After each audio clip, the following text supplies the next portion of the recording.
The heat on the roof was not simply hot.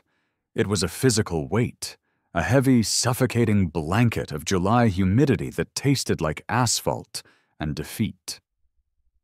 I was standing on a 20-degree pitch, my sneakers melting into the grit of the shingles, staring at a chimney that I had owned for 3 years and never once thought about until 48 hours ago. "Well?"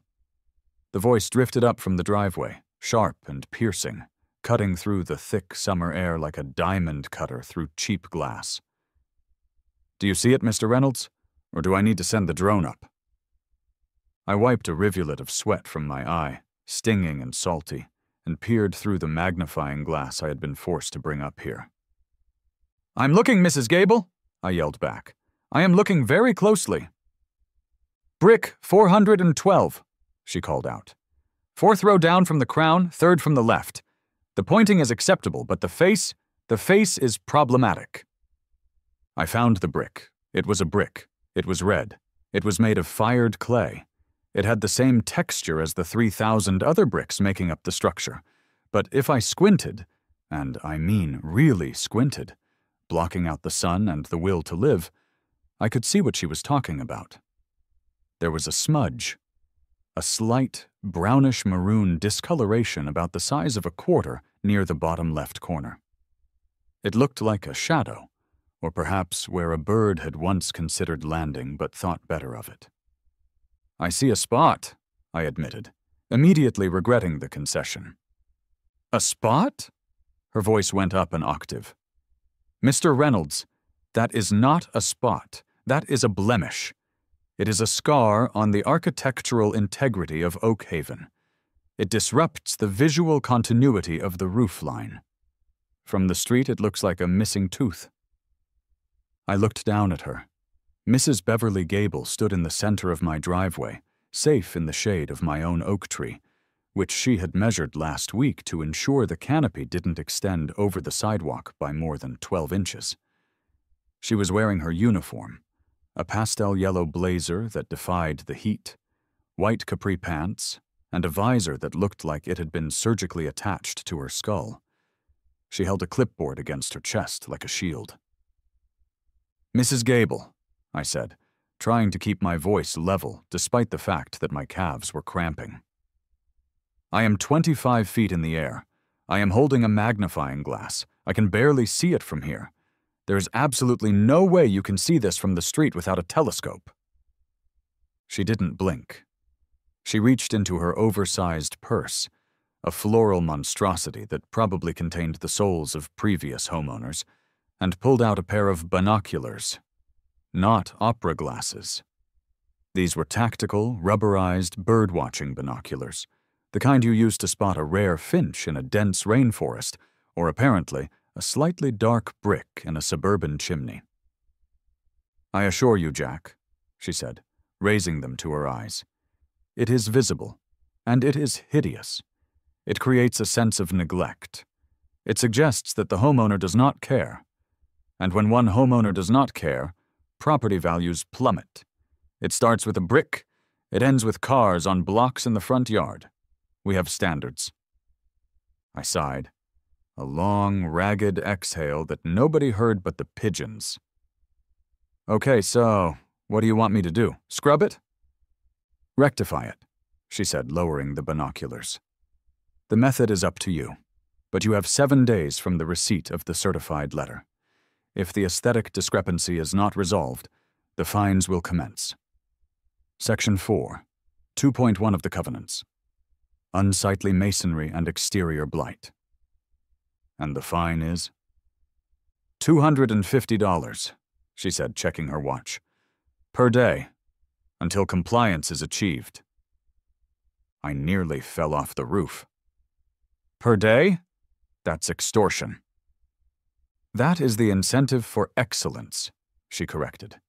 She made a check mark on her clipboard, a sound that carried all the way up to the roof, a dry scritch that signaled my doom. Have a blessed day, Jack. Try not to fall. A body on the lawn is a violation of the landscape maintenance clause. She turned and marched away, her sensible heels clicking on the concrete, off to terrorize someone else about the shade of their mulch. I stayed on the roof for a long time. I sat down, the shingles burning my jeans, and stared at brick 412. I hated brick 412.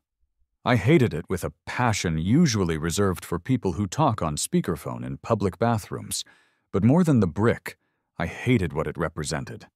I am a systems architect. My entire life is built on logic. I design complex networks where data flows from point A to point B based on strict protocols. If there is an error, I fix the code. If a server goes down, I reroute the traffic, cause and effect, problem and solution. But the HOA was not a logical system. It was a feudal kingdom ruled by a tyrant in pastel. I climbed down the ladder, my knees shaking slightly from the tension. I threw the magnifying glass onto the patio table.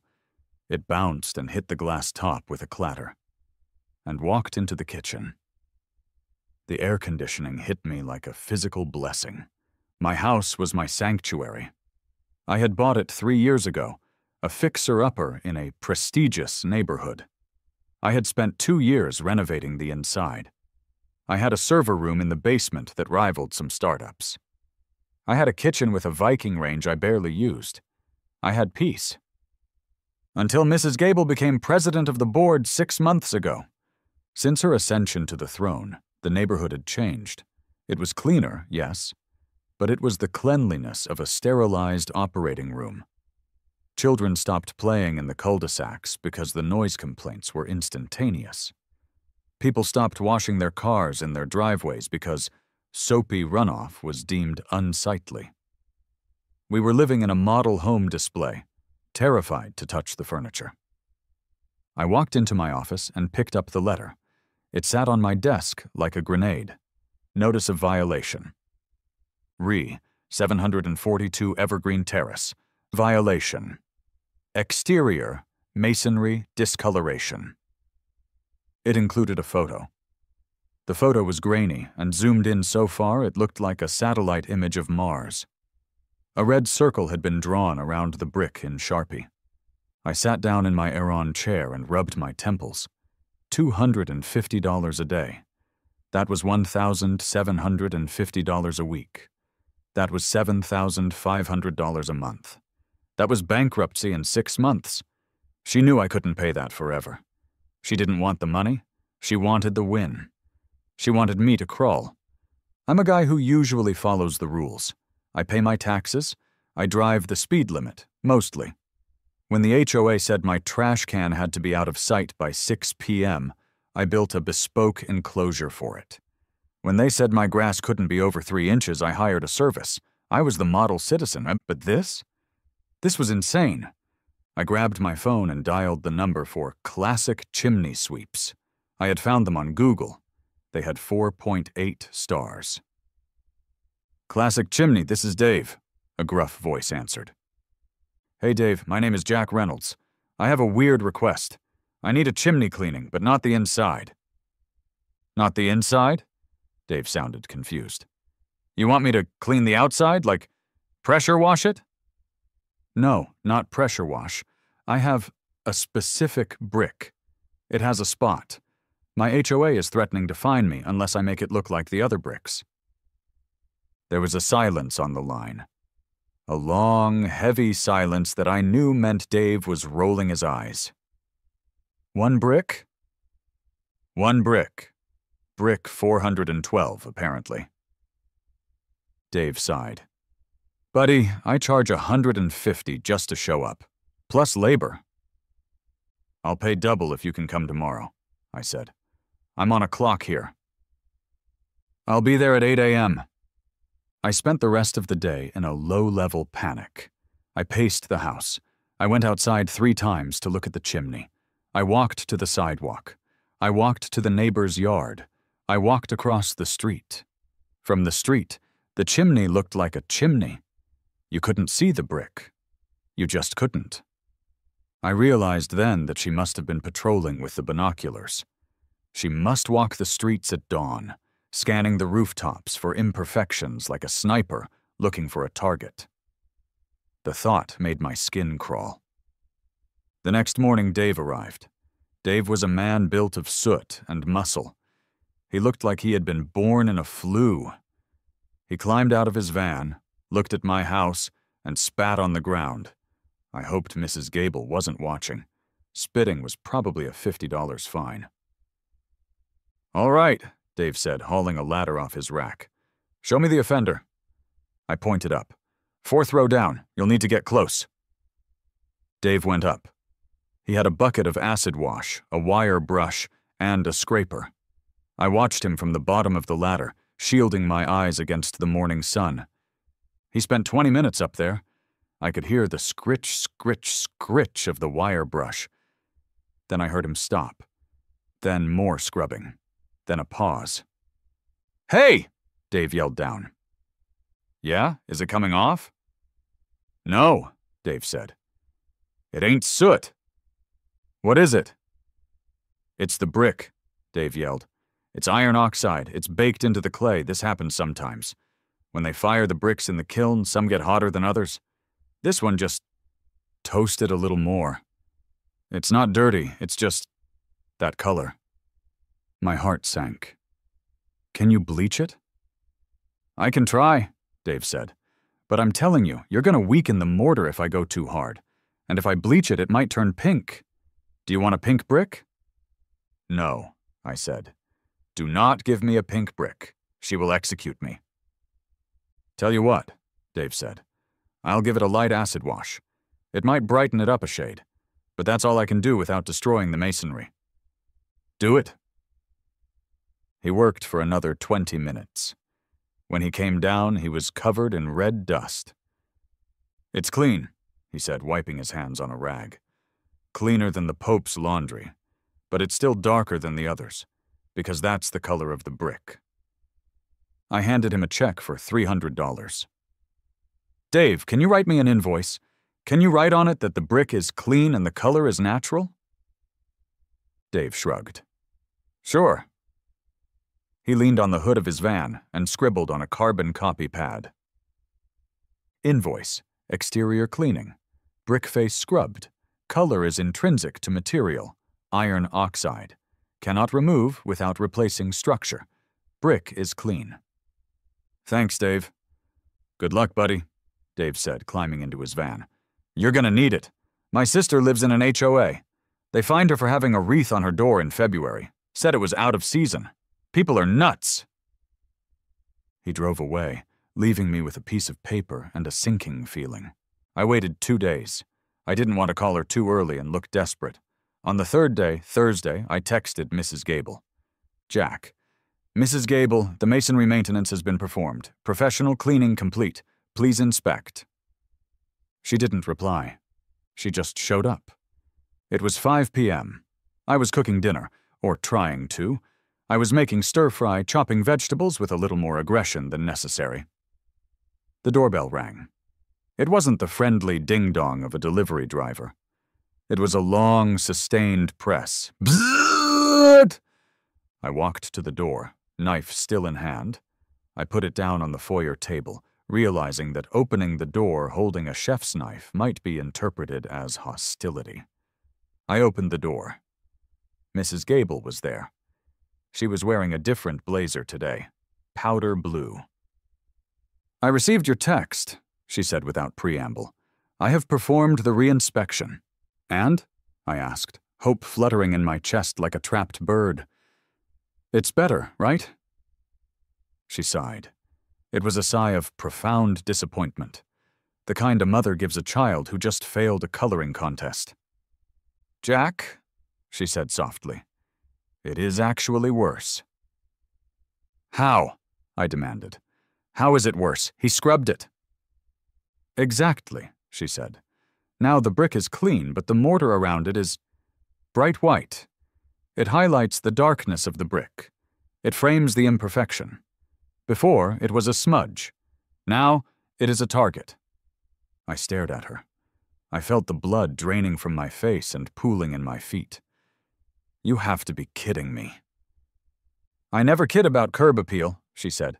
"The violation stands. You have 3 days left." Mrs. Gable, I said, stepping out onto the porch. The professional chimney sweep, a man who does this for a living, wrote a note. I shoved Dave's invoice at her. Read it. It says the color is intrinsic, it's the clay. I can't scrub the color out of clay any more than I can scrub the blue out of the sky. She glanced at the paper and handed it back with 2 fingers, as if it were a soiled tissue. I don't care about the geology of the brick, Jack. I care about the appearance. The covenants state uniform appearance. That brick is not uniform. So, what do you want me to do? I asked, my voice rising. Do you want me to jackhammer the chimney apart? Do you want me to rebuild the entire side of the house for 1 brick? She pursed her lips. She looked at the chimney, then back at me. Her eyes were cold, calculating beads. There is another option, she said. What? If you cannot maintain the masonry to the neighborhood standard, she said, reciting the rule as if she had it tattooed on her eyelids, you may cap or enclose the feature. Section 4, 2.1, subsection B. I blinked. Cap it? Cover it, she explained, using slow hand gestures like she was talking to a toddler. Install a chimney cap. Not a simple spark arrestor. A full aesthetic enclosure. Siding. Hardy board. Something that matches the trim of your house. If we can't see the brick, the violation is resolved. I looked up at the chimney. She wanted me to cover a perfectly functional, beautiful red brick chimney with siding?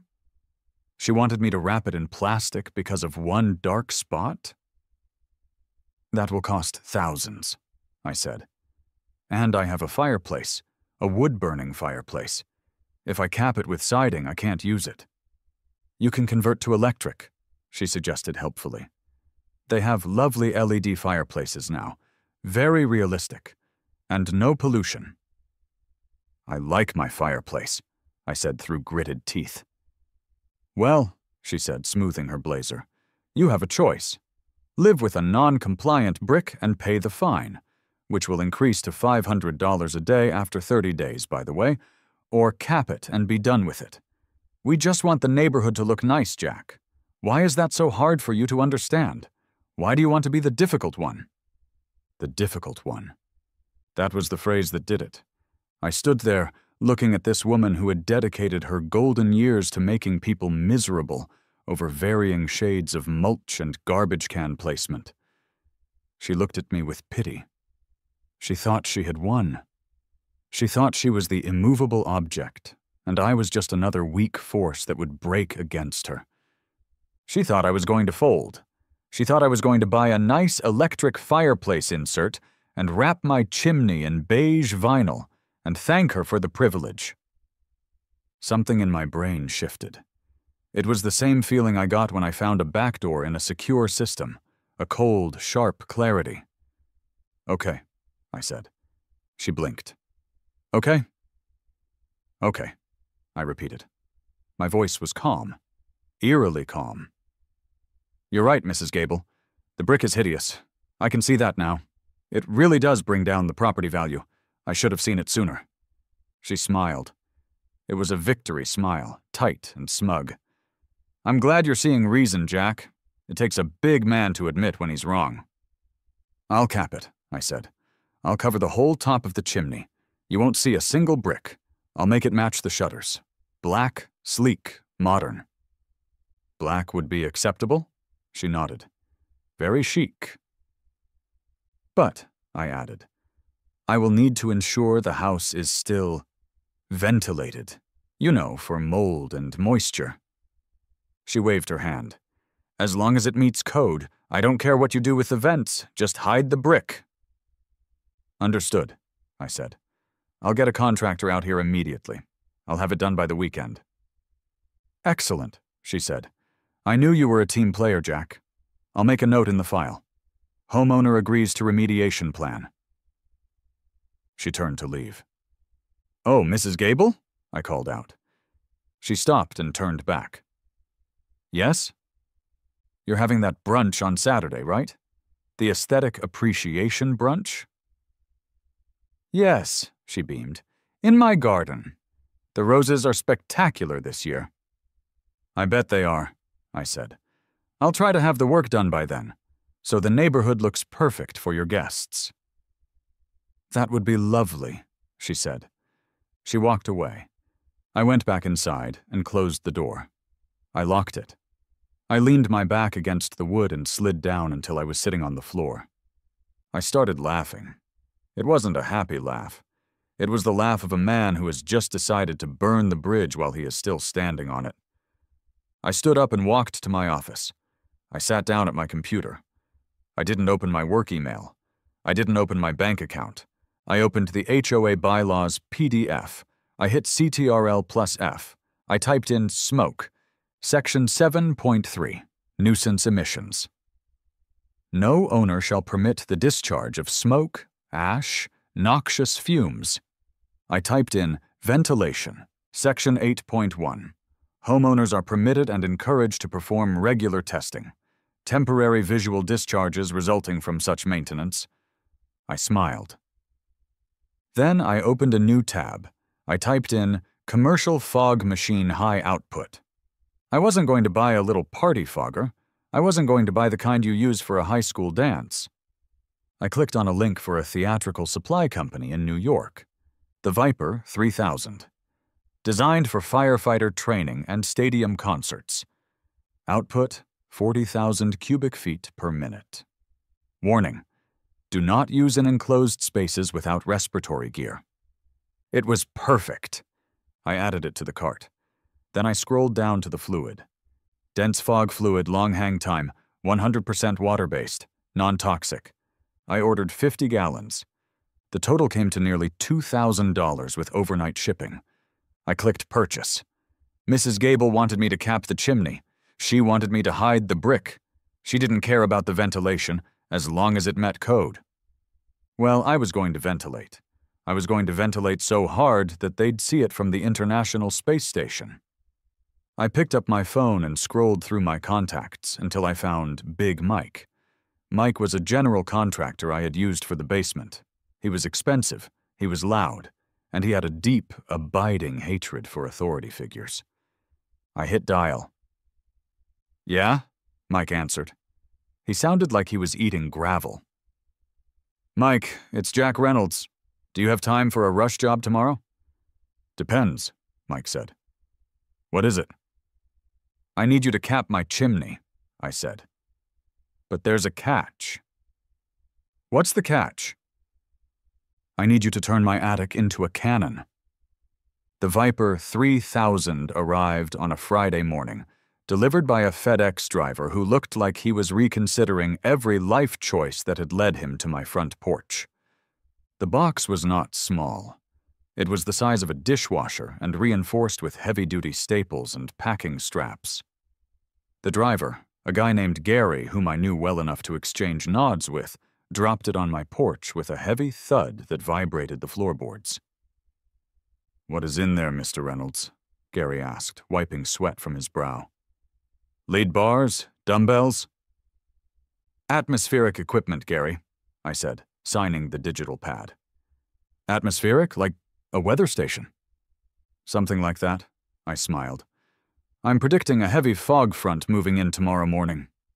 Gary looked at the cloudless blue sky, then back at me, shook his head, and went back to his truck to retrieve the other part of the order. 4 large, heavy boxes containing 50 gallons of high-density fog fluid. Once Gary was gone, I dragged the boxes inside. My hallway looked like a staging ground for a rave. I cut the straps on the main box and pulled back the cardboard flaps. There it was. The Viper 3000. It was a beautiful piece of industrial machinery. Matte black steel, heavy-duty toggle switches, a digital DMX control panel, and a nozzle that looked like the exhaust port of a starfighter. It smelled of machine oil and potential. The warning sticker on the side was the size of a postcard. Caution, extreme output. Visibility may be reduced to 0 in seconds. Do not operate near traffic. I patted the cold metal casing. Welcome home. 30 minutes later, the The peace of the suburban morning was shattered by the sound of a diesel engine that had clearly been modified to offend. A black Ford F-350, lifted so high it required oxygen masks to drive, rumbled into my driveway. The truck was a mosaic of rust, dents, and bumper stickers that said things like, "My other ride is your mom," and "Insured by Smith & Wesson." Big Mike had arrived. Mike was a contractor in the loosest sense of the word. He was a master carpenter, a decent electrician, and a genius plumber, but he operated entirely outside the realm of permits and polite society. He was 6'4", wore Carhartt pants that were more whole than fabric, and had a beard that could hide a family of badgers. He climbed out of the truck, holding a Dunkin' Donuts cup the size of a bucket. He slammed the door, and a cloud of rust dust puffed off the rocker panels. "Jack!" he bellowed, his voice booming across the lawn. "I see the grass is still 3 inches. You living on the edge?" "Living dangerously, Mike," I said, meeting him in the driveway. He looked up at the house, squinting against the sun. "So, the chimney. You said on the phone you want to cap it, but you also said something about a cannon. I'm confused, but I'm aroused." "Come inside," I said. "I need to show you the hardware before I explain the plan." We walked into the kitchen. Mike stopped dead when he saw the Viper sitting on the island. He walked around it slowly, like he was inspecting a prize bull. He ran a calloused hand over the output nozzle. "German engineering," Mike muttered. "Continuous output, 1,500 watts. This is a serious piece of kit, Jack. You starting a Kiss cover band?" "Better," I said. "I'm starting a war." I pulled out a stool for him. "Here's the situation, Mrs. Gable. You remember her?" Mike's face darkened. "The dragon lady? The one who called the cops on me because my air compressor was emitting a rhythmic thumping noise at 2 p.m. on a Tuesday?" "The very same. She has decided that one brick on my chimney is the wrong color. She's threatening to fine me $250 a day unless I rectify the blight. Her solution is to cap the chimney, hide the brick with siding." Mike scoffed, taking a long pull of his coffee. "That's sacrilege. That's a good masonry chimney. You don't wrap brick in vinyl. That's like putting a bumper sticker on a Ferrari." "I know, but I agreed to do it." Mike looked at me, disappointed. "You folded. Jack, I thought you had a spine." "I agreed to do it," I continued, a smile creeping onto my face, "on the condition that I am allowed to maintain a ventilation system for the attic." Mrs. Gable agreed. She said she doesn't care about the vents, as long as the brick is hidden. I tapped the fog machine. "So, Mike, here's the job. I want you to go up to the roof. I want you to build a cap that covers the chimney, matching the house siding, just like she asked. But inside that cap, I want you to run a 4-inch PVC pipe. I want that pipe to curve down into the chimney flue, run through the attic, and connect to this machine." Mike stared at me. He blinked once, twice. Then, the gears started turning. He looked at the machine. He looked at the ceiling. He looked back at me. "You're going to fog the neighborhood," he whispered. It wasn't a question. It was a revelation. "I am going to test my ventilation system," I corrected. "According to Section 8.1 of the bylaws, temporary visual discharges for maintenance are permitted." Mike slammed his hand on the counter. The sound was like a gunshot. "I'm in. I am so in. I'll do it for materials cost and a 6-pack. I'm paying you full rate, Mike. This is hazardous duty. We have to go into the attic in July." "Worth it," Mike said. "Let's sketch this out." We spent the next hour at the kitchen table, drawing diagrams on the back of the instruction manual. Mike was an artist when it came to airflow. "Okay," Mike said, sketching a cowl. "If we just pipe it straight up, the fog will drift. It'll be lazy. You don't want lazy fog. You want impact. You want velocity." "How do we get velocity?" "We choke it," Mike said, drawing a tapered cone at the top of the stack. "The pipe coming out of the machine is 4 inches. We run 4-inch ducting up the chimney. But at the very top, inside the cap where nobody can see it, we reduce it to 2 inches. We build a nozzle. The pressure builds up in the pipe, hits the restrictor, and accelerates. It'll shoot out of there like a jet engine. Will the back pressure damage the machine? I asked, systems architect brain kicking in. Not this beast, Mike said, patting the Viper. It's got a heavy-duty pump. It'll push through. We just need to make sure the connections are tight. If a hose blows in the attic, you're going to have a cloud in your insulation that won't clear for a week. Let's build it. The installation phase was less Ocean's 11 and more Dante's Inferno. The attic of a suburban home in July is essentially a convection oven filled with fiberglass. It was 130 degrees up there. The air was stagnant, smelling of old wood and dust. We dragged the Viper 3,000 up the pull-down stairs. It was heavy. I was sweating through my shirt before we even got it off the ladder. We set it up on a plywood platform near the chimney stack. Mike attacked the chimney chase with a masonry drill. Rat-tat-tat-tat-tat. The sound reverberated through the whole house. "Gonna need a bigger hole!" Mike yelled over the noise. He managed to punch a hole through the cinder block of the chimney chase inside the attic. Then came the ducting. We used rigid aluminum dryer vent instead of plastic. Better for the heat, Mike explained, wiping grime from his face. Plus, it's smoother, less turbulence. We want laminar flow, baby. I didn't know Mike knew what laminar flow was, but I trusted him. We sealed every joint with high-temp foil tape. We weren't just building a vent, we were building a sealed pressure system.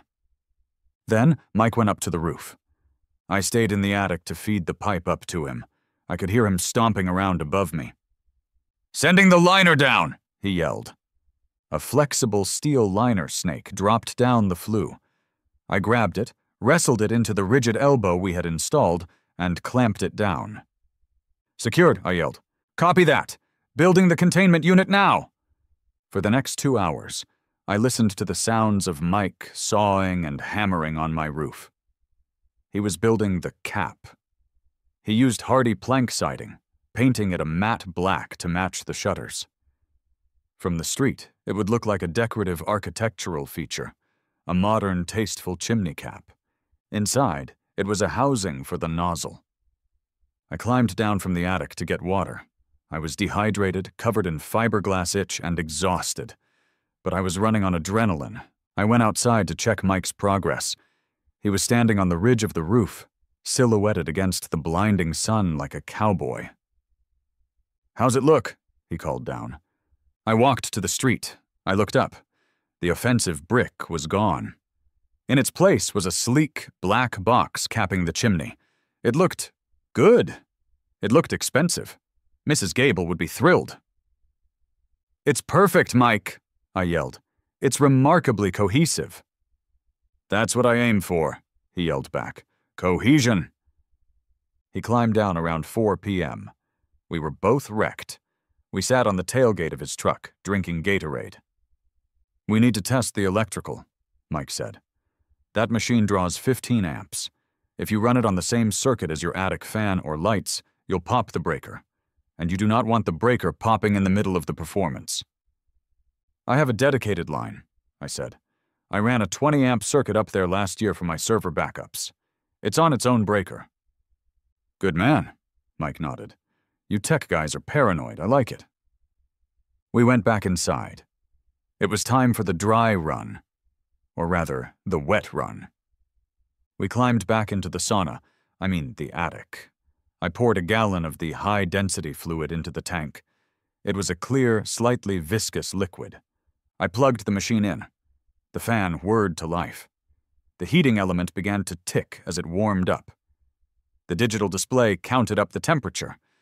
20%, 50%, 80%. "Takes about 7 minutes to reach operating temp," I said, reading the manual. We waited in the sweltering heat, flashlights' beams cutting through the dust motes. Ready. The green light on the remote illuminated. "All right," Mike said. "Pulse it. Don't go full auto yet. Just a burp. See if the seals hold. I held the remote. My thumb hovered over the button. Fire in the hole, I whispered. I tapped the button for half a second. PFT. The machine let out a sharp hiss, like an angry snake. A puff of white vapor shot into the aluminum ducting. We listened. We watched the taped joints. Nothing leaked. No wisps of white escaping into the attic. Seals are holding, Mike said. Give me 3 seconds. I pressed the button. 1, 2, 3. Hiss! The sound was louder this time. A deep, rushing roar of pressurized air. The aluminum ducting shuddered slightly as the velocity ramped up. Still holding, Mike yelled over the hiss. Go check outside. I'll stay here and watch the gauge. I scrambled down the attic stairs, nearly tripping over my own feet. I ran through the hallway, out the front door, and into the driveway. I looked up. It was glorious. A perfect, dense white plume was rising from the black cap. It wasn't drifting. It was shooting. Mike's restrictor nozzle worked. The fog was exiting the chimney at speed, shooting about 10 feet straight up before losing momentum and beginning to mushroom out. It looked exactly like the house had just elected a new pope. I ran back inside and up to the attic. Kill it, I yelled. Mike gave the cut-it signal. I released the button. The hissing stopped. How was it? Mike asked, his face streaked with sweat and grime. It was vertical, I said. It shot up 10 feet. It's perfect. Mike grinned. That's the laminar flow. But wait until tomorrow. The air is going to be heavy. It won't go up. It'll go up, hit the heavy air, and come right back down. It's going to carpet bomb the yard. You think 50 gallons is enough? I asked, looking at the stockpile in the corner. Jack, Mike said, putting a hand on my shoulder. 50 gallons of this stuff? You could fog out O'Hare Airport. You have enough ammo for a siege. We cleaned up the tools. Mike packed his truck. I handed him a check that included a significant hazard pay bonus. You know, Mike said, leaning on his doorframe before he left, I usually build decks or fix rot, but this is the highlight of my career. If you get arrested, don't call me. I won't. But if you get it on video, he added, send it to me. He rumbled away, leaving a cloud of diesel smoke that was nothing compared to what was coming. I spent the rest of Friday night in preparation mode. I felt like a general on the eve of battle. I cleaned the kitchen, nervous energy. I checked the weather forecast every 10 minutes. Saturday, forecast, 98 degrees Fahrenheit. Humidity, 94%. Wind WSW at 4 miles per hour. It was the perfect storm. The humidity would keep the water vapor from evaporating. The low wind speed meant it wouldn't blow away instantly. It would linger. It would crawl. The direction, west-southwest, was directly from my roof to Mrs. Gable's garden. Nature was conspiring with me. At 10 p.m., I went into my office to program the remote. The Viper 3000 had a wired remote, but I had rigged it to a smart plug system so I could trigger it from my phone if I needed to. But for the main event, I wanted the tactile satisfaction of the physical button. I ran the long XLR cable from the attic, down through the closet ceiling access, and into my office. I sat at my desk, the little gray box with the red button sitting on my mouse pad. I looked at the photo of Brick 412 again. You wanted uniform, I whispered to the photo. I'll give you uniform. Uniformly white. I didn't sleep much. I dozed, dreaming of clouds and steam engines. I woke up at 7 a.m. on Saturday. The air was already oppressive. When I walked outside to pick up the newspaper, the humidity hit me like a wet towel. The sky was a hazy, pale blue. I looked down the street. 2 houses away, a catering van was pulling into Mrs. Gable's driveway. They were unloading gold Chiavari chairs. Gold chairs. She was going all out. This wasn't just a brunch. It was a coronation. She had probably invited the mayor, or at least the local zoning commissioner. I went back inside. I showered. I dressed in comfortable clothes, shorts, a t-shirt, running shoes. I wanted to be mobile in case I had to, run. I ate a light breakfast, toast, coffee. At 10 a.m., the first guests began to arrive. I watched from behind my blinds.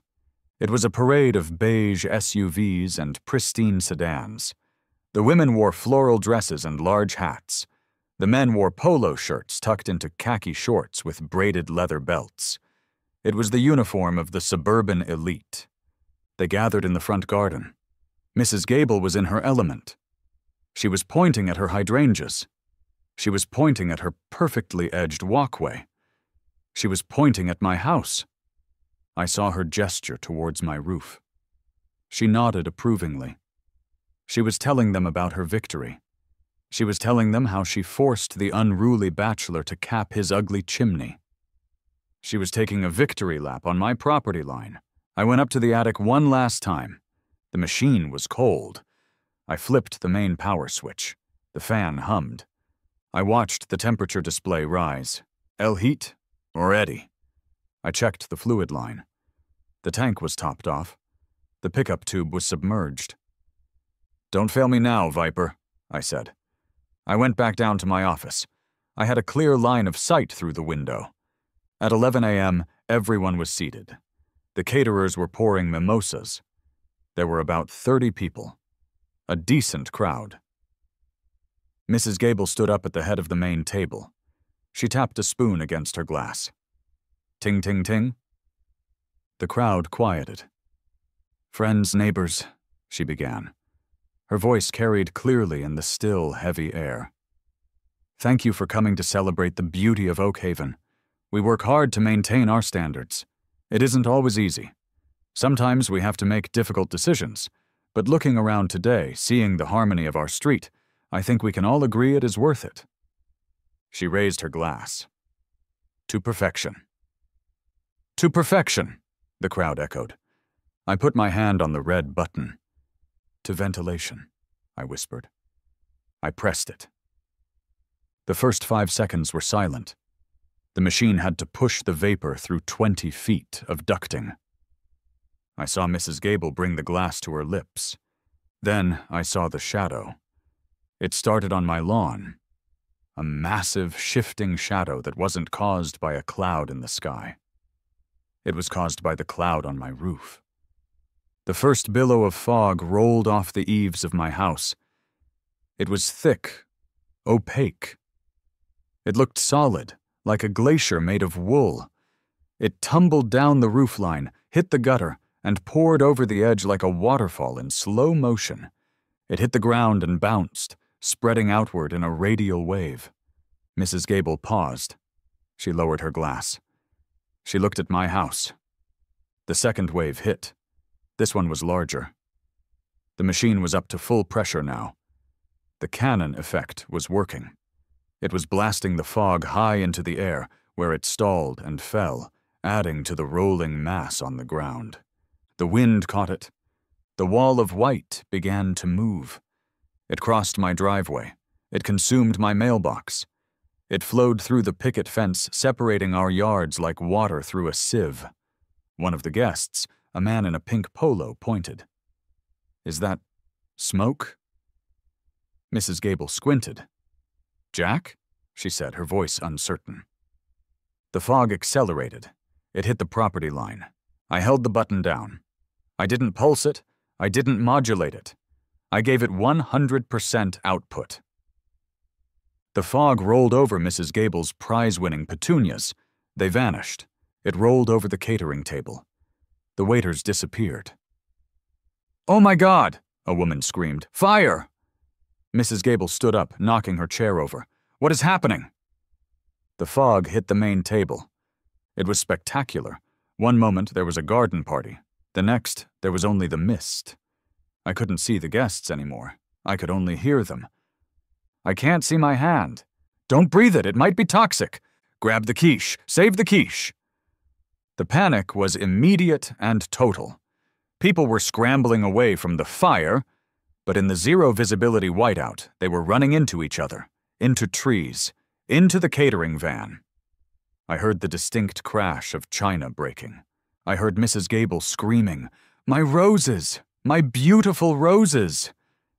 And still, I held the button. The Viper 3000 hummed in the attic, a mechanical beast doing exactly what it was born to do. I watched the fog spill out into the street. A delivery truck slowed to a crawl, honking its horn. The fog swallowed the truck. The entire cul-de-sac was disappearing. I checked the time. 11:04 a.m. I had been firing for 3 minutes. I decided to go for 5. I held the button for exactly 5 minutes. 300 seconds. In the world of theatrical atmospheric effects, a 5-second burst is considered a heavy cue. A 20-second burst is used to simulate a London street in a Sherlock Holmes movie. A 60-second burst is usually reserved for when the villain rises from the underworld in a heavy metal concert. A 300-second burst? That is an ecological event. I released the button. My thumb had a red indentation on it. The green light on the remote flickered, the machine cooling down after its marathon performance.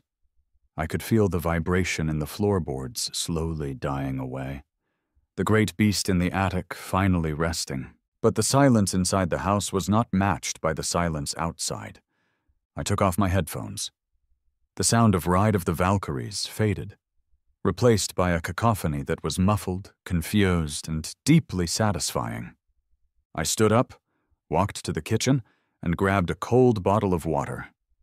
My hands were shaking slightly, not from fear, but from the adrenaline of pulling the trigger. I walked to the front door, unlocked it, and stepped out onto the porch. I had expected fog. I had planned for fog. But I was not prepared for the void. The world had ended at my doorstep. The visibility was not low, it was non-existent. I couldn't see the street. I couldn't see my car parked in the driveway 10 feet away. I couldn't even see the end of my own porch railing. It was like stepping into a bowl of milk. The air was heavy, cool, and damp. It didn't smell like smoke. It smelled slightly sweet, a chemical, sugary scent, like a cotton candy machine that had exploded in a laundromat. And the sounds. The sounds were incredible. From the direction of Mrs. Gable's garden, I heard the chaotic symphony of a ruined brunch. "Marco?" a man's voice yelled, sounding genuinely terrified. "Polo? For God's sake, Martha, answer me."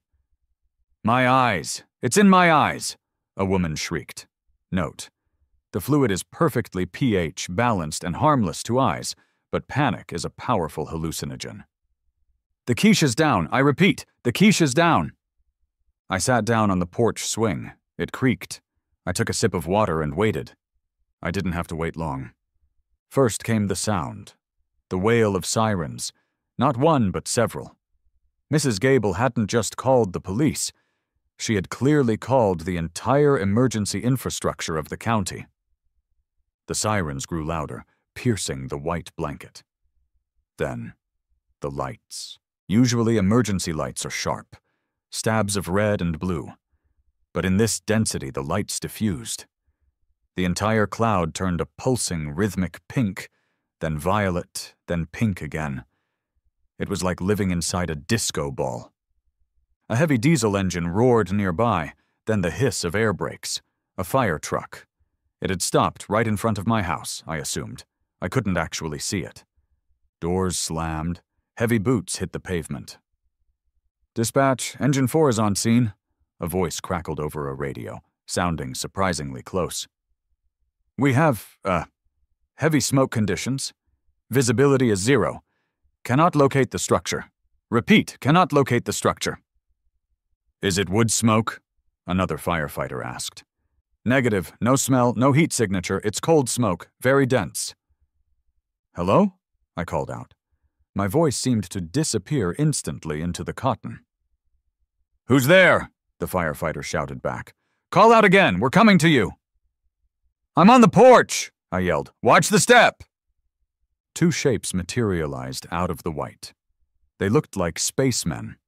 Full turnout gear, yellow reflective stripes, oxygen masks hanging loose around their necks, axes in hand. The lead firefighter was holding a thermal imaging camera.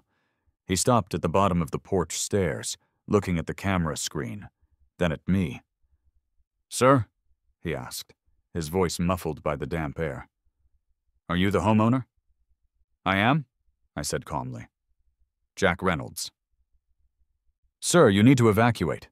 We have reports of a massive structure fire and chemical release. Is there anyone else inside?" He looked at his camera again, tapped the side of it, and frowned. "That's weird. I'm getting no heat. The whole house is blue. It's cold." "There is no fire, Chief," I said. The firefighter lifted his visor. He was an older guy, gray mustache, eyes that had seen everything from cat rescues to 5-alarm blazes. The name on his helmet shield said Henderson. "No fire?" Henderson asked. He waved his hand through the air, displacing a swirl of white fog. "Then what the hell is this?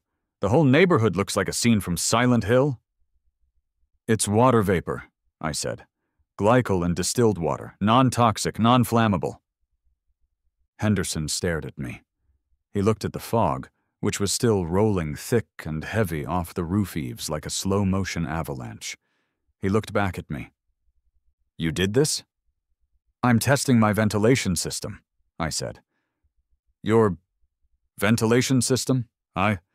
"Yes, sir, I had some concerns about airflow in the attic. Wanted to visualize the currents." Henderson looked at his partner, a younger guy who was gripping a Halligan bar like he was ready to breach a castle. The partner lowered the bar. "Chief," the partner said, "it smells like a nightclub." "I know what it smells like, Miller," Henderson grunted. He turned back to me. "Son, we got a call from a Mrs. Beverly Gable. She stated, and I quote, 'My neighbor has detonated a chemical weapon and the street is on fire.'" "Mrs. Gable tends to exaggerate," I said. Just then, a banshee emerged from the mist. Mrs. Gable did not look like the poised, pastel monarch she had been 10 minutes ago. She looked like she had been keel-hauled. Her yellow blazer was damp and clinging to her shoulders. Her hair, usually a helmet of structural integrity, had collapsed into a frizzy, wet halo. Mascara was running down her cheek in a single, dark, jagged line. She stumbled up the walkway, nearly colliding with Officer Miller, who had just materialized from the fog behind the firefighters. "Officer!" she shrieked. She pointed a trembling finger at me. "Arrest him! He's a terrorist! He's gassed us!" Officer Miller sighed. I knew Miller. He was a good cop, a guy who just wanted to get through his shift without paperwork. He had been to my house twice before, once for the suspicious vehicle, my sister, and once because Mrs. Gable claimed my motion-activated porch light was aggressive. "Mrs. Gable," Miller said, holding up a hand, "please calm down. The fire department is assessing the scene." "Assess? Look at it!" she screamed, gesturing wildly at the white void. "My brunch is ruined. Senator Higgins is wandering around in the street. I can't find the caterers. This is assault. This is arson." "Ma'am, nothing is burning," Chief Henderson said, stepping in. "My thermal camera shows ambient temperature. This is artificial fog." "It's poison," she insisted. "I can taste it. It tastes like chemicals." "It's glycol," I offered. "It's actually a sugar alcohol. That's why it's sweet." "See?" she yelled. "Alcohol. He's spraying alcohol on us. That's flammable. He's trying to incinerate the HOA." "Mrs. Gable," I said, keeping my voice level. "It is water-based fog fluid. It is the exact same stuff they use at Disney World. Unless you think Mickey Mouse is a terrorist, you're fine." "Don't you sass me, Jack Reynolds," she snapped. "I want him in handcuffs, officer. Disturbance of the peace. Creating a public nuisance, releasing noxious fumes. Section 7.3. Officer Miller rubbed his face. He looked exhausted. Jack, can we go inside? I need to see the source of this, just to clear the call." "Absolutely," I said. "Come on in, gentlemen. Leave the axes on the porch, please. I just refinished the floors." We formed a strange procession. Me in the lead, followed by 2 fully geared firefighters, followed by Officer Miller, and finally Mrs. Gable, who refused to be left behind, muttering about lawsuits and prison time. As soon as I closed the front door, the silence returned. The AC was humming. The air was crystal clear. "The attic," I said, pointing up. We climbed the pull-down stairs. It was tight. Chief Henderson's tank bumped against the frame. Mrs. Gable struggled in her heels, but her rage propelled her upward. We stood on the plywood decking. The air in the attic was still hot, but the fog was contained within the ducting. And there it was. The Viper 3000.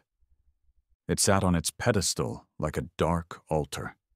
The warning lights were flashing, low fluid, but the green power light was still steady. The aluminum ducting gleamed in the beam of the firefighters' flashlights. Chief Henderson whistled low. "Holy Mother," he said. "Is that a Viper 3000? I looked at him, surprised. "Good eye, Chief." "We use one of these at the academy for search and rescue drills," Henderson said, a grin cracking his stern face. "But we use it in a concrete tower. You have this hooked up to—" "What, the chimney?" 4-inch rigid ducting, I explained, tapping the pipe. Connected to a custom reducer nozzle inside the cap to increase exit velocity. It creates a laminar flow jet. Henderson leaned in, inspecting the tape joints. "That's actually really clean work. You used high-temp foil tape?" "Of course. Safety first." "You hooked a commercial fogger to your chimney?" Officer Miller asked, staring at the machine.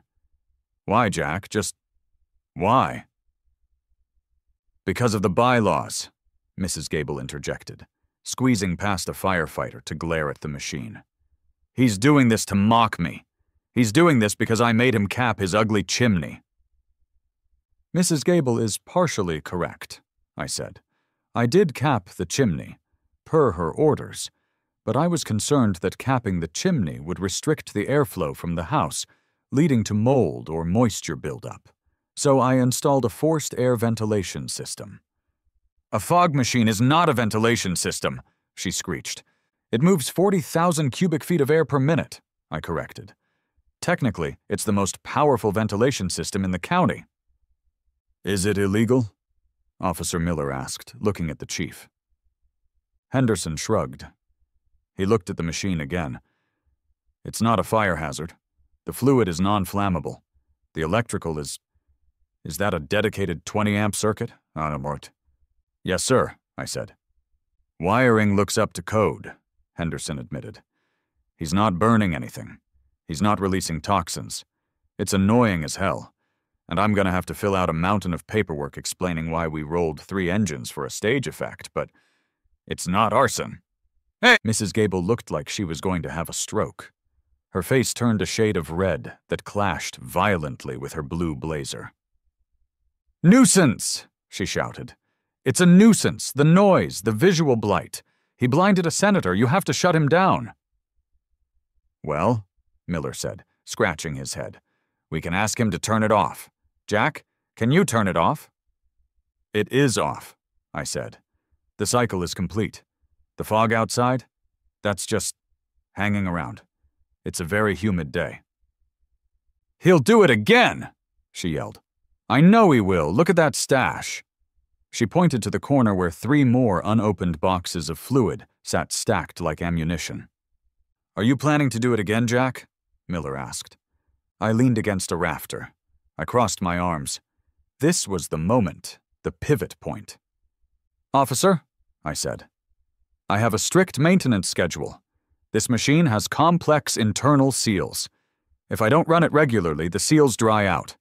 The manual recommends a full cycle at least, 3 times a week."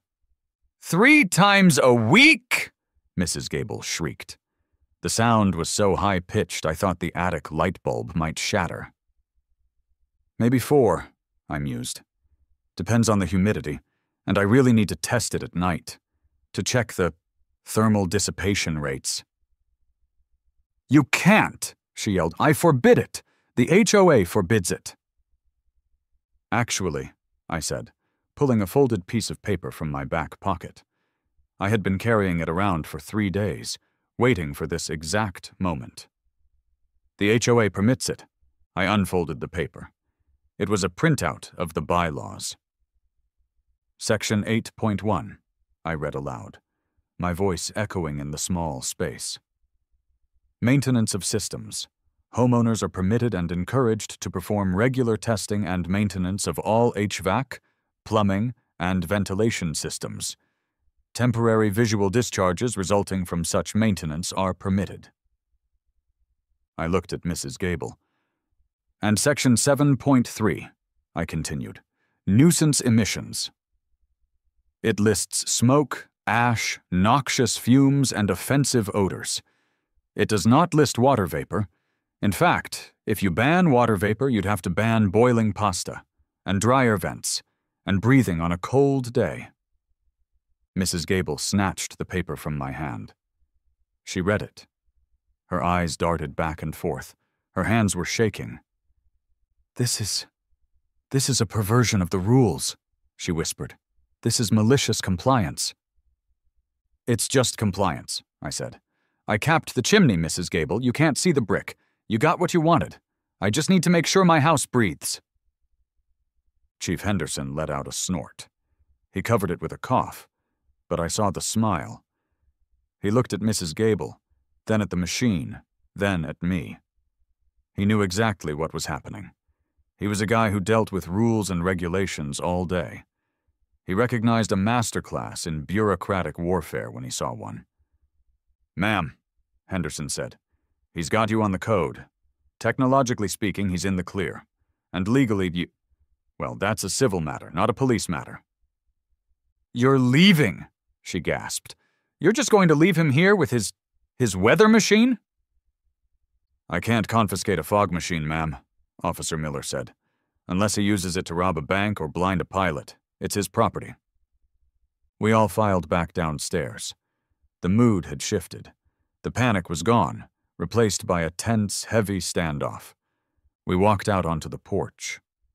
The fog had thinned slightly. I could now see the outline of the fire truck, but it was still a dense haze. The brunch was a disaster zone. I could hear car doors slamming as guests fled the scene. Mrs. Gable stood on my porch, defeated. She looked at her ruined party. She looked at the wet siding of her house. She looked at me. You're a monster, she said quietly.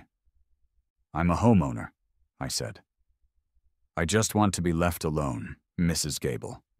I liked my brick. You didn't. We compromised. This isn't a compromise. This is a siege. It doesn't have to be, I said. I waited.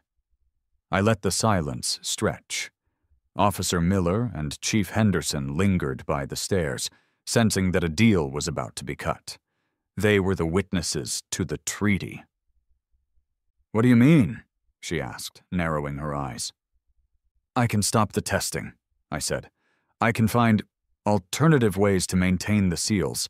Maybe send the unit out for service, but that's expensive. And I'd need a reason to stop the intense maintenance schedule. A reason?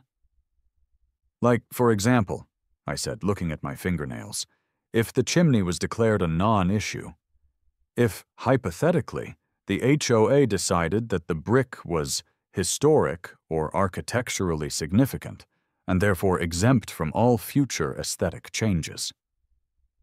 She stared at me. The gears in her head were grinding.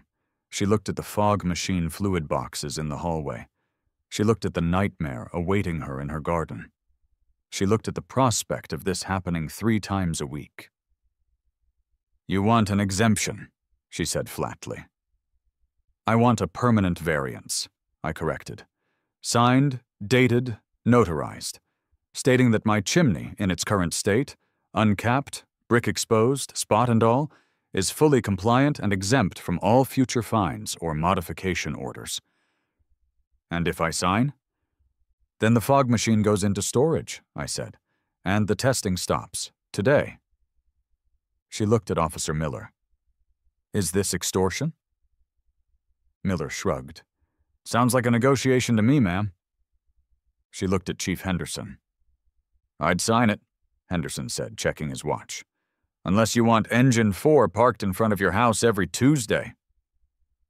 Mrs. Gable let out a sound that was half groan, half growl. She reached into her soggy purse and pulled out her notepad.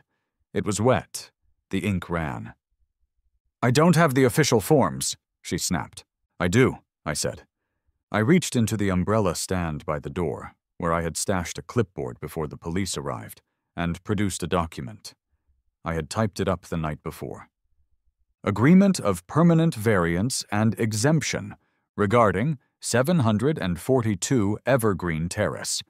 Item, masonry chimney and associated brickwork. I handed it to her. I prepared this, I said, just in case we found a diplomatic solution. She read it. Her lips moved silently. She got to the part about perpetual exemption regardless of board leadership changes. She glared at me. If looks could kill, I would have been vaporized on the spot. You are a terrible neighbor, she hissed. I keep my grass at 3 inches, I smiled. Sign on the line, please. She snatched my pen. She pressed the paper against the porch column. The paper was damp, so the pen tore through it slightly, but the signature was legible. Beverly Gable, President. She thrust the clipboard back at me. There, she spat. Now turn off the weather. Pleasure doing business with you, I said. She turned and marched down the stairs, disappearing into the fog toward her house. I heard her yelling at someone, probably her husband, to get the hose, wash the roses. Chief Henderson chuckled. He walked up the steps and extended a gloved hand. I've been to a lot of calls, son, he said. Cat stuck in a drain pipe, guy with his head stuck in a fence, but weaponized fog machine is a first. I shook his hand. Sorry for the trouble, Chief. No trouble. Best laugh I've had all month. Just maybe wait an hour before you uncork the chimney? Let the air clear? Will do. Officer Miller tipped his cap. Jack, try to stay off the police scanner for a while, yeah? I'll do my best, Miller. I watched them leave. The fire truck rumbled to life, its light swirling in the mist as it slowly navigated out of the cul-de-sac. I stood alone on the porch. The fog was starting to lift, just barely. I could see the outline of my oak tree. I looked at the signed paper in my hand. It was wet, wrinkled, and beautiful. It was my Magna Carta. I went back inside and walked to the kitchen. Big Mike had been right. It was a masterpiece. I picked up my phone. I had a text from Mike. Mike, saw the fire trucks on the Citizen app. Did we win? I took a picture of the signed variants and hit send. Jack, we won. Total surrender. Mike, nice. You keeping the machine? I looked at the Viper 3000 box. I looked at the 50 gallons of fluid. Jack, you never know. Christmas is coming. I hear Mrs. Gable hates flashing lights. I sat down on the couch and listened to the silence. It was the silence of victory. But as I sat there, watching the last wisps of white drift past the window, I realized something. I had a commercial fog machine, I had a high-velocity delivery system, and I had immunity. I wasn't just going to put it in storage. Halloween was 3 months away. And I had an idea. The Sunday morning after the event was quieter than a library during finals week. Usually, Sunday mornings in Oak Haven are a cacophony of suburban industry. You hear the distant drone of leaf blowers, only allowed between 10 a.m. and 2 p.m., the rhythmic thwack, thwack, thwack of tennis balls being hit against garage doors, and the screech of pressure washers erasing the sins of the previous week. But this Sunday? Silence. Absolute, heavy, contemplative silence. I woke up around 9 a.m. with a slight headache, likely from the residual adrenaline dump of the previous day. I made coffee, black, strong, and walked to the front window. I peeled back the blind just an inch, like a spy in a Cold War thriller checking for KGB agents in the bushes. The fog was gone, physically speaking. The air was clear and hot, but metaphysically, the fog was still there. It hung over the cul-de-sac like a shroud. I looked at Mrs. Gable's house. Her driveway was empty. The catering van was gone. The gold chairs had been spirited away, but there were signs of the battle. Her prize-winning hydrangeas looked a little glossy. The high-density fluid I had used was water-based, but it leaves a very fine, microscopic residue of glycol. It's harmless, but it catches the light. Her entire front garden shimmered slightly, as if it had been glazed like a donut. I walked out to get the newspaper. As I bent down to pick it up, I heard a sound. A garage door opening. I froze. Across the street, Mr. Henderson, no relation to the fire chief, just an unrelated Henderson who collected vintage Corvettes and glared at children, was walking down his driveway. He was wearing a bathrobe and slippers. He saw me. I saw him. Usually we ignore each other. It's the unwritten rule of the suburbs. But today, he stopped. He looked at my roof. Then he looked at me. He slowly raised his hand. He didn't wave. He didn't give a thumbs up. He just offered a solemn, respectful salute. A two-finger brim-of-the-hat gesture. I nodded back. He turned, picked up his paper, and walked back inside. I was a legend. I went back inside and opened my laptop. I knew where the real fallout would be. It wouldn't be on the street. It would be digital. I logged into Nextdoor, the social media platform designed specifically to allow neighbors to passive-aggressively destroy each other. The feed was on fire. Thread, unknown weather phenomenon, posted by Sarah Jenkins, 2 blocks over. Did anyone else see the cloud yesterday? I was driving down Elm and suddenly I couldn't see my own hood ornament. It smelled like spun sugar. Is there a chemical leak at the plant? Comment by Karen B., Mrs. Gable's ally. It was not a leak. It was a targeted attack by a resident on Evergreen Terrace. The police have been notified. He ruined a lovely brunch. Comment by Mike T., the guy with the loud motorcycle. Lol, targeted attack? It was fog, Karen. Chill out. It looked awesome. My kids thought it was magic. Comment by Anonymous. I heard he has a weather machine. I heard he used to work for DARPA. I scrolled down. There were 50 comments. The neighborhood was divided into 2 camps, the Law and Order Brigade, who thought I should be in Guantanamo, and the Resistance, who viewed me as a folk hero. Then I saw a post from Mrs. Gable herself. Thread. Urgent. Review of bylaws regarding commercial equipment. Posted by Beverly Gable. President. Notice to all residents. The board will be reviewing Section 9.4 regarding the storage and operation of commercial-grade industrial equipment in residential attics. We need to ensure safety and aesthetic integrity. Also, anyone with information regarding glycol residue on landscaping, please DM me. I smiled. She was already trying to patch the hole in the hull. But it was too late. The ship had taken on water. I had the variance. My phone buzzed. It was Big Mike. Mike. You alive? Jack. Alive and victorious. The neighborhood is traumatized. Mike. Good. I'm coming over. We need to finish the job. Jack. Finish it? Mike. You got the variance, right? The paper that says the brick is exempt? Jack. Yeah. Mike. So why is the ugly black cap still on the chimney? If you won the right to show the brick, You gotta show the brick, Jack. Otherwise, you're just hiding. He was right. If I left the cap on, it looked like I had complied with her original order. It looked like I had accepted the covering. But the agreement stated that the brick was exempt. To truly win, I had to restore the chimney to its original, unsightly glory. "Come on over," I texted back. "Bring the drill." Mike arrived an hour later. He didn't bring the loud truck this time. He came in his wife's sedan, trying to be stealthy, which is impossible for a man of his size. He looked like a bear driving a go-kart. He walked into the kitchen, grinning like a maniac.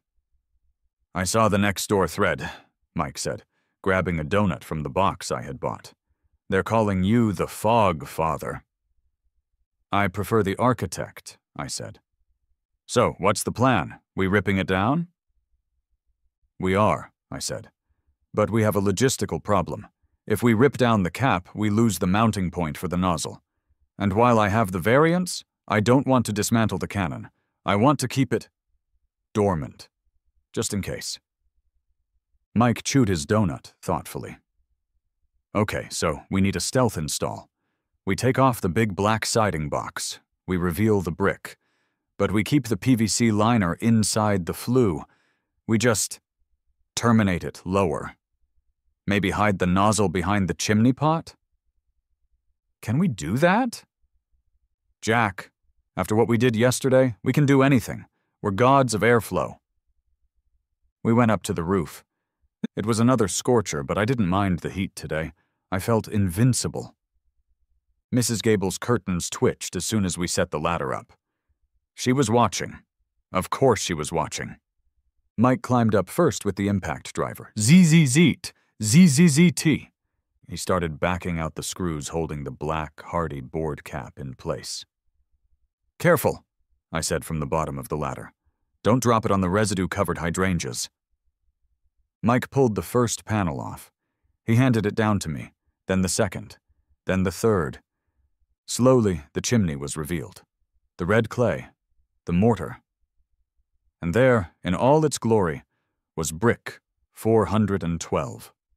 The slightly maroon, slightly dark, completely innocuous brick that had started a war. The sun hit it. It didn't look unsightly. It looked like freedom. Mike worked on the internal plumbing. He shortened the PVC stack so it no longer protruded above the rim of the chimney. He secured it inside the flue with a bracket, painting the tip matte black so it blended in with the soot. "Invisible!" Mike yelled down. "The cannon is recessed. It's locked and loaded, but you can't see it from the ground. You have your brick back, and you kept your weapon." "Perfect!" We packed up the tools. As Mike was loading the ladder into the sedan, which involved folding the seats down and having the ladder stick out the trunk, Mrs. Gable came out. She didn't storm out this time. She walked out slowly. She looked tired. She was wearing sunglasses, big ones, like Jackie O, probably to hide the puffy eyes from crying over her ruined brunch. She stopped at the end of her driveway. She looked up at my chimney. She saw the brick. She looked at me. "You took the cap off," she said. Her voice was flat. "I did," I said, leaning against Mike's car. "The variant says the brick is exempt from aesthetic orders, so I restored the aesthetic." "You're a petty man, Jack Reynolds." "I'm a systems guy, Mrs. Gable," I said. "I optimize for efficiency. The cap was inefficient. It blocked the view." "And the machine?" she asked, glancing at my attic window. "Decommissioned," I lied. "For now. As long as the variance holds, the ventilation testing is paused." "The variance holds," she said bitterly. "I spoke to the HOA lawyer this morning. He said your document is legally binding. He called it ironclad. He asked if you were a lawyer." "I just read the documentation," I said. "Well," she straightened her posture, trying to regain some of her lost dignity. "I hope you're happy. You've made a mockery of the neighborhood standards." "I think it gives the street character," I said. "And hey, your hydrangeas look very shiny today. Very vibrant." She glared at me, turned, and walked back inside. Mike slapped me on the back, nearly dislocating my shoulder. "She hates you. It's beautiful." "It's a fragile peace," I said. "But it's peace." The rest of the week was a blur of strange interactions. On Tuesday, I was mowing the lawn, keeping it exactly at 2.9 inches. A car slowed down. It was a BMW. The window rolled down. It was Bill. The guy in the pink polo who had been at the brunch. The guy who had screamed about the quiche. "Hey, Jack!" Bill yelled over the sound of my mower. I killed the engine. "Hey, Bill, sorry about the humidity on Saturday." Bill laughed. "Are you kidding? That was the most excitement we've had in this neighborhood since the raccoon incident of 19. Look, I gotta ask you something." He got out of the car and walked up to me, looking around conspiratorially. "What's up?" "I have a shed," Bill whispered, "in my backyard. The HOA is on my case. They say it's 6 inches too tall. They want me to tear it down. It cost me $5,000. "Section 5.4? I asked immediately. "Outbuildings and accessory structures?" "Yeah," Bill looked impressed. "How did you know?" "I've been doing some reading. What's the roof pitch?" Standard A-frame?" "Here's what you do," I said, leaning in. "Section 5.4 has an exemption for religious or cultural shrines. If you put a small statue of Buddha inside, or maybe a cross, and declare it a meditation retreat, the height restriction is waived under the Freedom of Religious Expression Clause of the Federal Fair Housing Act, which supersedes the HOA covenants." Bill stared at me. His mouth hung open. "Are you serious?" "Buy a statue, Bill. Send them a registered letter stating the shed is a place of spiritual reflection." "They won't touch it. They're terrified of federal lawsuits." Bill grabbed my hand and shook it. "You're a wizard, a dark wizard, but a wizard." By Friday, I had 3 more clients. Susan from down the street had a flag violation. She was flying a college football flag out of season. I found a loophole in the temporary celebration clause. Mr. Henderson, the Corvette guy, had a noise complaint about his engine. I showed him how to register the car as a historical artifact, which exempted it from modern decibel limits during maintenance hours. I had become the shadow president of the HOA, the anti-Gable. But I knew it wasn't over. Mrs. Gable was quiet, but she wasn't dead. She was plotting. The counterattack came 2 weeks later. I received a letter.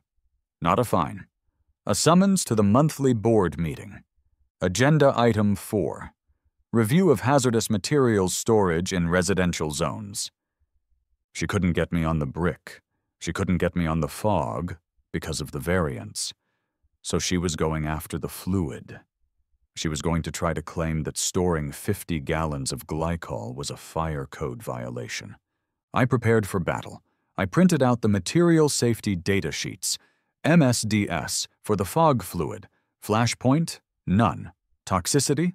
None. Stability? Stable. I walked into the community center for the meeting. The room was packed. Usually these meetings have 3 people.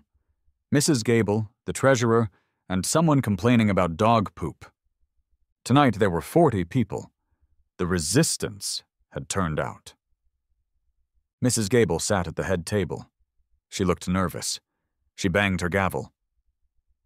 "Order," she said. "We will proceed to Agenda Item 4. She looked at me.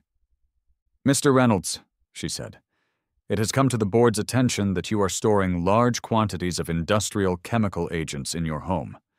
Under Section 9.1, the storage of hazardous materials is prohibited." I stood up. I didn't need to shout.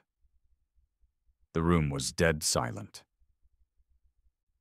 "Mrs. Gable," I said, holding up the MSDS sheet, I am storing propylene glycol and distilled water. Do you know what else contains propylene glycol? I paused for effect. Toothpaste, I said. Deodorant. Asthma inhalers. And, I looked directly at the treasurer, Mrs. Higgins. Salad dressing. Mrs. Higgins, do you have ranch dressing in your pantry? Mrs. Higgins blinked. Well, yes. Then you are storing hazardous materials, I said.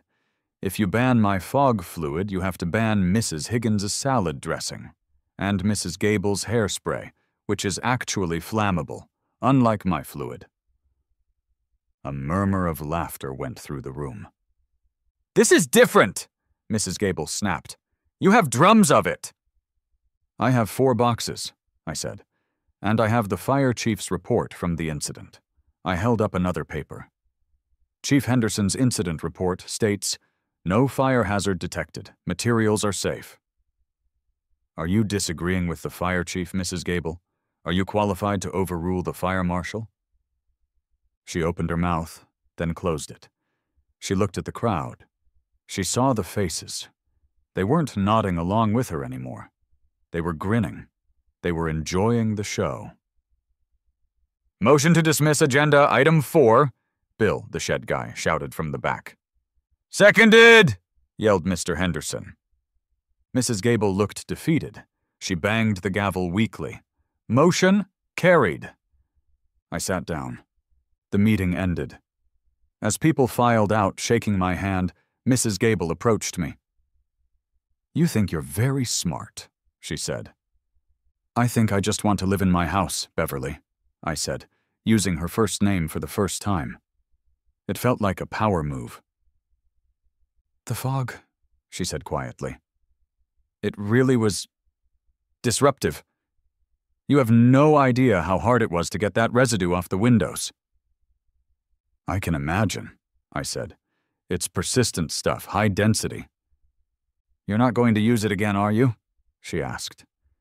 There was a crack in her armor. A genuine fear. I looked at her. I could have promised her right then. I could have said no, never again. But I remembered the $250 a day. I remembered the binoculars. The variant says I can maintain my system, I said, but I promise to give you advance notice. Next time? She shuddered. I walked home under the streetlights. The brick on my chimney was dark and invisible in the night, but I knew it was there. Summer turned into autumn. The leaves in Oak Haven turned gold and red. The fog incident became local folklore. New neighbors were told the story as a warning and a promise. See that house? The guy with the black shutters? Don't mess with his masonry. He controls the weather. I kept my word. I didn't fire the machine. It sat in the attic, the red eye of the power switch glowing in the dark, the 50 gallons of fluid gathering dust. But then came October. Oak Haven takes Halloween seriously, but in a very Mrs. Gable way. Decorations are allowed, but they must be tasteful. No gore, no flashing strobes. Pumpkins must be carved with happy faces, not scary ones. On October 1st, Mrs. Gable sent out the annual Halloween Guidelines email. Dear residents, please remember that atmospheric effects, smoke machines, dry ice, are prohibited as they reduce visibility for trick-or-treaters and can cause respiratory distress. I read the email. I looked at my variants. Exempt from all future aesthetic maintenance, cleaning, or alteration orders. Technically, the variance was about the brick, but the logic of the variance was that I had a right to test my ventilation. And October 31st was a Tuesday, a work day. I would definitely need to test my ventilation on a Tuesday. I called Big Mike. Mike, I said, are you busy on the 31st? For you? Mike asked. I'm always free. What's the plan? She sent an email banning smoke machines. And, I said, she didn't ban ventilation testing. I think it's time for a maintenance cycle. But this time, we need lighting. Lighting? The fog is white, I said. But if we put a high-powered RGB laser inside the chimney cap, we can make the fog orange, glowing radioactive orange. Mike giggled. It was a disturbing sound coming from a man who could bench press a motorcycle. I'll bring the LEDs. You bring the candy. Oh, I'm not handing out candy, I said. I'm handing out protective goggles. The weeks leading up to Halloween were a cold war of escalation. Mrs. Gable put up tasteful harvest corn stalks. Bill, the shed guy, put up a 12-foot skeleton that he claimed was an anatomical study structure, and therefore exempt. I did nothing. I put out one pumpkin, uncarved. Mrs. Gable walked by my house 3 days before Halloween. No decorations, Jack? She asked, looking suspicious. I'm a minimalist, I said. Good, she said. Keep it simple. We don't want any trouble this year. No trouble, I promised. Just routine maintenance. Halloween night arrived. The sun went down. The streets filled with kids dressed as superheroes and princesses. I waited until peak density, 7:30 p.m. The streets were packed. Mrs. Gable was holding court in her driveway, handing out full-sized candy bars, a bribe for loyalty, clearly. I went up to the attic. I had dusted off the Viper 3000. I had topped off the tank, and Mike had come through. Inside the chimney cap, he had rigged a ring of 10 000 lumen LED floods. They were wired to the same remote as the fogger. I put on my headset. Mike, you down there? I asked over the radio. I'm across the street, Mike whispered. I'm in the bushes. I have the camera rolling. Copy. Initiating ventilation test in 3, 2, 1. I hit the button. And I hit the lights. It wasn't just a cloud this time. A column of glowing magma-orange fire erupted from my chimney. Because of the lights inside the smoke, the entire plume looked like a volcano. It shot 20 feet into the air, lighting up the entire neighborhood with an eerie pumpkin spice glow. The fog rolled down the roof. It was orange. It swirled into the yard. It looked like the house was bleeding magic. The kids stopped. The parents stopped. Whoa! A collective gasp went up from 50 tiny throats. The fog hit the street. It was thick, sweet-smelling, and glowed in the dark. Mrs. Gable dropped her bowl of candy bars. I walked out onto my porch. I was wearing a lab coat and safety goggles. Evening, everyone! I shouted over the hiss of the machine. Just checking the airflow, mind the ectoplasm. The kids went wild. They ran into the orange fog, laughing, disappearing into the glow. It was the greatest haunted house effect in the history of the county. Mrs. Gable stormed across the street. She emerged from the orange mist like a demon. You! She screamed. You banned this! I sent an email! It's not a smoke machine, I yelled back, checking a clipboard. It's a ventilation test. I added a UV tracer dye to check for leaks. Safety first, Beverly. It's orange. It's amber, I corrected. High-visibility amber for safety. She looked at the kids. They were loving it. They were chanting my name. Fog guy, fog guy. She looked at the parents. They were taking videos. She looked at me. She realized, finally and truly, that she couldn't win. I had weaponized her own bureaucracy.